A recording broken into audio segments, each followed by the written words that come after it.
Have you been missold a PPI? If so, call us now on 02399 7060321 444 39776 444 897. Don't worry, we only take a 98% cut. Well, hello and welcome to another episode of Fully Charged. Now, this episode is very specifically about this, the Tesla Powerwall 2. Now, I had this installed about 8 weeks ago, and the reason for the rather unusual opening for this episode was because that's how I paid for it. I didn't know I actually had a PPI. For those of you overseas, you won't know what that is at all, and you're very lucky. It's called a Personal Protection Insurance Scheme. It's a con, it's a rip-off. It was what British banks did. So it was a total rip-off. I was paying for it for 18 years, and I didn't know. I thought it was an interest payment on my bank. Anyway, I got a refund, which is very nice, and that's what paid for this. So it's kind of relevant. Batteries, let's be honest, are not terribly exciting to look at. You know, there's no moving parts, there's no little brass valve you can polish, there's no little cams and pistons going like that. It's just a box that goes very quietly. Anyway, this is all about the Tesla Powerwall. 3 months ago, a van arrived and some lovely chaps unloaded a big, heavy package. Oh, that's white. Oh, is that it? Yeah. Inside was a shiny white slab.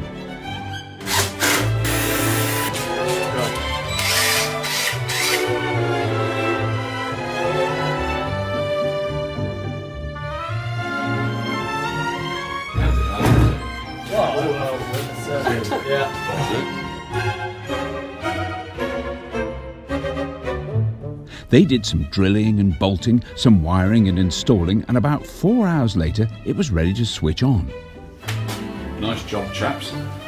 Very neat. Oh!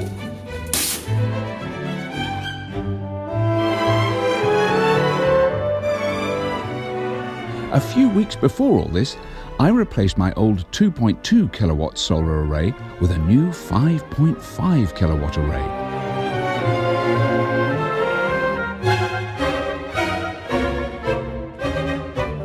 So, since I've had the Powerwall installed, you could say I've become a little bit obsessed with the app, the Tesla app. I've got to show you this because it is very cool. So, at the moment, the Powerwall is at 100%. It's charged up already because it's a sunny day, which is very nice. And that initial screen just shows you how much you've got in the battery. If I go to Power Flow, there we go. So I'm getting 3.9 kilowatts at the moment from the solar panels, now 2.2, it's gone down a bit. And I'm also charging the car. And there you can see it switching between all this. So I'm charging the Tesla at the moment, but only on 3 kilowatts. So it's only on the 3-pin plug. It's not on the normal 7 kilowatt charger. So it's slowly charging. It's charging a few miles an hour. But what I know is I'm getting all this power just from solar, so for the rest of the day. So what I do is on a sunny day, as soon as it gets to 100%, I plug the car in. This will soon be taken over automatically by the Zappy charger, which I'm having fitted soon. Another program about that coming up in the near future. So the sun's gone in now and I'm only getting 0.7 of a kilowatt, as you can see there.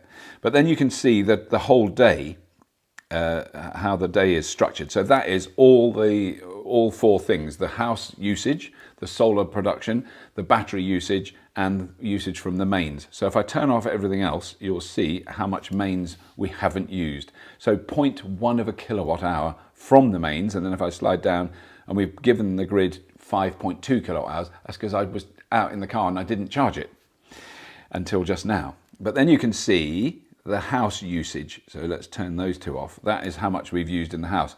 So you can see these little spikes all the way through the day. That's boiling a kettle, that's a washing machine, that is making toast this morning. There was quite a big dip. That all came from the battery. None of that was from the grid, as you can see from the other one, from the grid usage. Then there was sort of general usage of computers, of lights that we're using to film. And then most recently, that is the car charging. And as you can see, there's quite a big spike when it first came on, and then it levels out. So I can see from this that we've used 7.2 kilowatt hours in the house. In fact, we haven't. The car's used about 2 of those already. So say around 5 kilowatt hours in the house. Now we can see what the solar has produced. It's produced so far 20.1 kilowatt hours today. And you can see from the bottom of that 28.4% has gone to the house, 45.8% has gone to the Powerwall, and 25.8% to the grid. Now, normally if I have a really good day and I'm working here and I'm in control of it, I can reduce the amount that goes out to the grid down to 4 or 5%, because I'm putting far more into the cars once the battery's full. So this is still obsessive over management from my point of view. You wouldn't want to do this every day. This is just because I'm really, very much into it. I'll now show the battery usage. So you can see what the battery's been doing today. There's few spikes in the morning, which is when we were having breakfast. Early on in the morning. It was quite an interesting one very early in the morning, and I don't know what that is. What did I turn on at about 6 o'clock this morning? The extractor fan on the shower! That's because I had a shower. So you can see then the solar was charging the battery all this morning, and so when it's below the line, that is the battery's being filled, and when it goes above the line, that is the battery delivering. So we've only had 1.4 kilowatt hours from the battery today. The rest has been to the battery, 9.2 kilowatt hours into the battery. And it wasn't empty this morning when I woke up, so that's why it's full. I hope this makes some sense to you. And that is, that you can see there when I turn on the grid, that is, so power going into the battery, and then once the battery's full, the power goes into the grid. You can see that very clearly. Where it goes grey is where it's going into the grid. The other thing you can see from this is how much your daily usage is from the batteries and the solar panels, and today it's 98% of the electricity that we've used in the house comes from solar and batteries. 19% from the Powerwall, 79% from solar. Yesterday was a very good day. It was 99%, 47 from solar and 52 from Powerwall. But if I look at the longer period, so a week, as you can see, it's now 54% is from the solar and Powerwall. And the remaining 46% is off-peak electricity being used at night to charge cars. And if I look at the month, it's a little bit better, it's 63%. And that, again, the remainder is the off-peak electricity to charge up the electric cars. So we're running 2 electric cars, a Tesla and a Nissan Leaf, so they consume quite a lot of electricity. But that's all off-peak electricity. And some of this power, some of that 63% has definitely gone into the cars as well. So it is a combination of the two things. But obviously, in the first month I had it, I was really tight with charging the cars because I was obsessed. And I got it up to 84%. So I think a realistic appraisal of what it would do if you didn't have an electric car is in the kind of high 80% at this time of year, and probably in the low 70s in the winter. So that's the gist of it. The other great thing is, I can do from here, look, I can switch to the car. So now in a moment, once that catches up, so it's charging, it's got 98 miles of range and it's charging at the moment, but only at 6 miles an hour. You can see it's very, very slow, 6 miles an hour. It's only 10 amps, so it's off a little 3-pin plug. And the reason I use that is because it just trickle charges it all the day and I don't take anything from the grid. I know that there's enough in the battery and the solar to cover that. So I've put in, since we've had this system installed, I worked it out, it's about 320 miles of total range in the car from solar and battery. It's not bad, really. So let's meet Chris Jardine and find out more about the Powerwall. So I'm joined now by Chris Jardine from Joju Solar. It was Chris's company that put the new solar array on my roof and the new inverter and the Powerwall here. And it's fantastic to have you back, Chris. Thank you very much for finding time to come and explain things to me. So what we did this morning, which is maybe stupid, was say on Twitter, have you got any questions about the Powerwall? And we got some, like about 900. Well, let's see what we can do. Yeah, let's see what we can do. But anyway, let's just quickly explain what it is. So there's solar panels on the roof of the building there. They come in, the power comes into this inverter. That's correct. And that is a new inverter, and that is because the old one I had was too small, was it? That's right. So we upsized the size of your solar array, and that needed a larger inverter to cope with that additional power. And so that's turning the DC electricity from the panels into AC electricity, and that just lands in the fuse board as normal. So at the moment, I know that the solar is producing quite a lot. We're not using much in the house. A lot is going into the battery. It's charging the battery at the moment. Yep, that's correct. So the Tesla Powerwall is AC connected now, which means that the battery unit simply just wires into this consumer unit. So it's very, very simple to install, and it doesn't really interface or relate to the inverter in any way. The only additional piece that it has is this box here, which is called the gateway, and this is essentially what is controlling the battery, telling it when to charge, when to discharge. Right. Because that is one thing that I think by the time it was installed, I did know, because we spoke at the original the Powerwall 1 installation. You know, do the lights flicker when it switches between the two? They don't. No, it's completely seamless. Yeah, this battery is 13.4, is it, kilowatt hours? Yep, so it's 13.4 kilowatt hours, so that's a lot of storage capacity. Yeah. That's pretty much double the other models that are on the market, so that's really the key differentiator of the Tesla Powerwall 2 is that it has got this huge it's capacity. Just a big unit. That's useful, but obviously you need the rest of the system to match up with that to ensure that you're actually using all of that capacity on a regular basis. Otherwise it's just sitting there idle. Right. But let me just go through some of the questions. I mean, some of them I know. So it says, when charging a car, does it use power from the battery first, or solar then battery? Yeah, so there's so many answers to that. There's quite a lot of answers to that, but it really depends on how you charge your car. But the way that the system was set up was that you generate from the solar during the day, that fills up the Powerwall, and then when the sun goes down in the evening, the Powerwall then discharges to the loads within your house. So you're running your house off the solar energy stored in the battery. Come midnight, the cars start to charge, and we empty the battery essentially into the electric vehicles, so that the battery is empty the next morning, ready to go through another cycle. And that means that we're fully utilising the capacity of that battery. Right. Now, thermodynamically, that might seem a little bit odd that you're charging a battery and then discharging it into your car battery. But from an economic point of view, that's the best way of doing things, because you're using your solar electricity, first of all, to offset your comparatively expensive grid electricity that's feeding your house.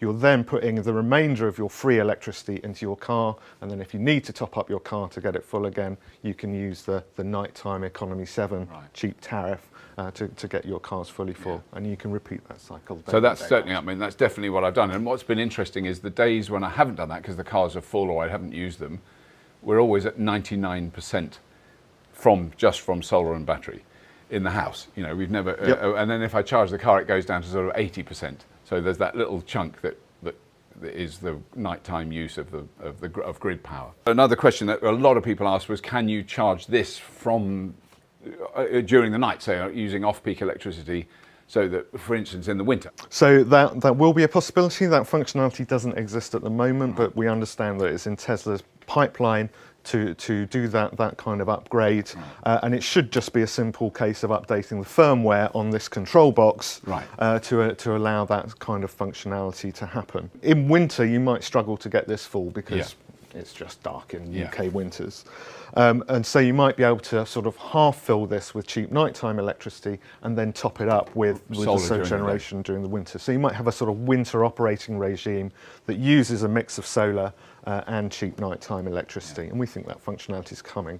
When that functionality does come, of course, it opens up the possibility that you could use these battery systems without solar, which would enable anyone to have one, and they could then essentially be buying at the cheapest times that they can find a tariff and using that electricity when they want them. That's the one thing I know for sure so far since we've had it, is we've not used any grid electricity during the peak time, not once, never. So between, say, 4 in the afternoon and 8 at night, the battery has run the house every single day, even on the most miserable, grim, raining, sunny, the grid operators and the power companies are going to love that, because it makes if the peak is lower, that means less power stations are required in order to meet that peak. So that's good all round. Oh yeah. So what about the feed-in tariff? So you get a feed-in tariff if you just have solar. You get a feed-in tariff for all the electricity you produce. Does having the battery change that in any way? Tesla Powerwall is AC coupled, so it simply comes off of this fuse box.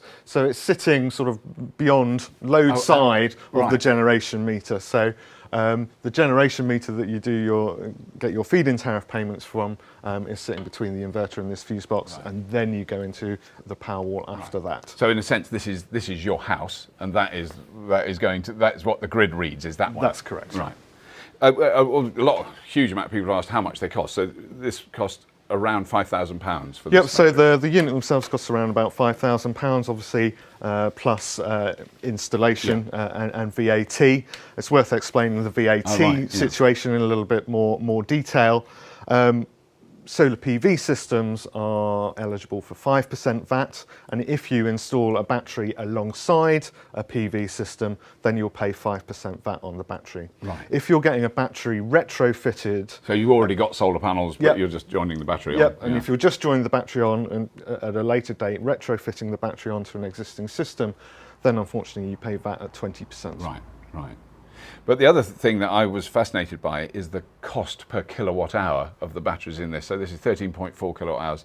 There's other batteries we're going to be looking at on fully charged soon, Sonnen in particular, but all their costs per kilowatt hour, considering all this is somewhere around $325,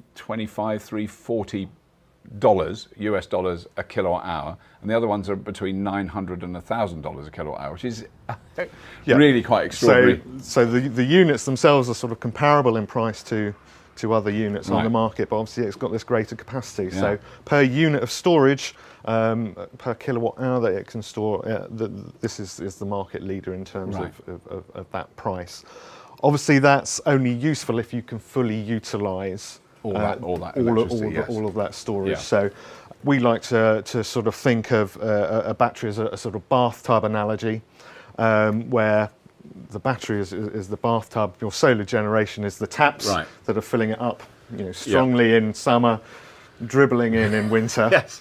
And then there's the plug hole as well. The size of the plug hole that is the amount of electricity that these units can discharge. The other sort of defining characteristic is that it can actually output more power than other batteries on the market. Right. So this can discharge 5 kilowatts of power into the property, whereas most other units would probably only be around 2 kilowatts of power. Right. What that means is, if you're running a 3 kilowatt kettle, your Powerwall is going to cover that 100%. That's why you're seeing such high usage of solar electricity in your house, is that this has actually got the power output to cover all of that. Right. I think the only things that it wouldn't cover would be very high powered appliances like an electric shower. Quite a lot of people asked about what the return time on investment would be, which I think is hard to tell yet, because I can't tell yet because I don't know, I haven't had enough electricity bills for long enough. I've noticed an over £100 a month drop in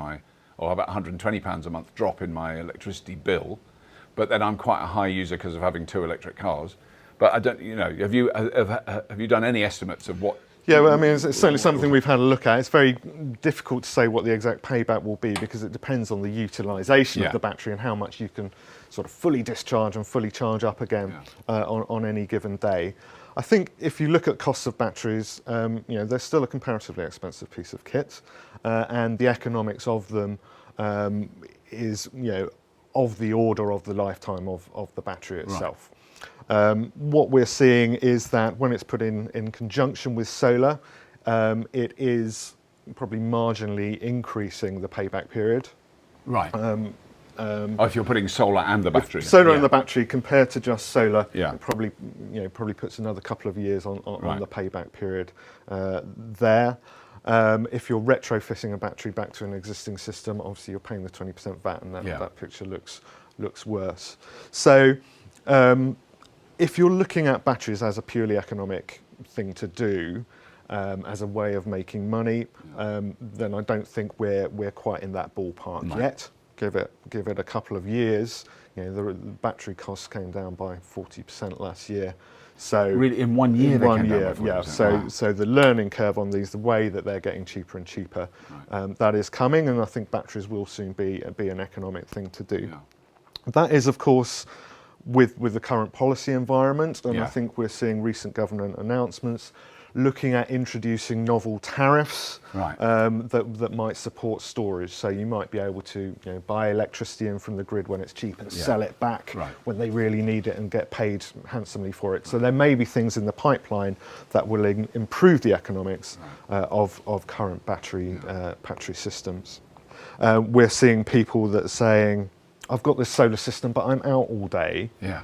I never get to use my solar generated electricity. If I get a battery, then I can know that I'm using that energy, that electricity that I generated myself. I mean, that is one of the questions, which I've experienced, because we had a power cut here only a week after we first had it installed, and currently it won't run the house when there's a power cut. That's correct. But is that something you can see that will eventually? That will be come, possible? and we know from Tesla that they're looking to have that kind of backup capability. Right. What the unit will do at the moment is it's essentially monitoring the amount of electricity coming into your house and out of your house at your front door, and it's trying to set that to 0. Right. Now, that's got its own control box that does that, and that seems to operate quite well. But in order to satisfy the grid people, that has to work absolutely faultlessly. Right. In the event of a power cut, there'll be people outside working on the lines. Right, and they don't want to get. And so you have to be absolutely certain that they don't get zapped. So in a sense, that if there's a power cut, this system needs to be isolated from the grid. Yeah. And that at the moment that isn't possible. Yeah, that's not possible at the moment, but I think that will come. We're seeing the demand for that kind of functionality for it to act as backup power in the event of a power cut.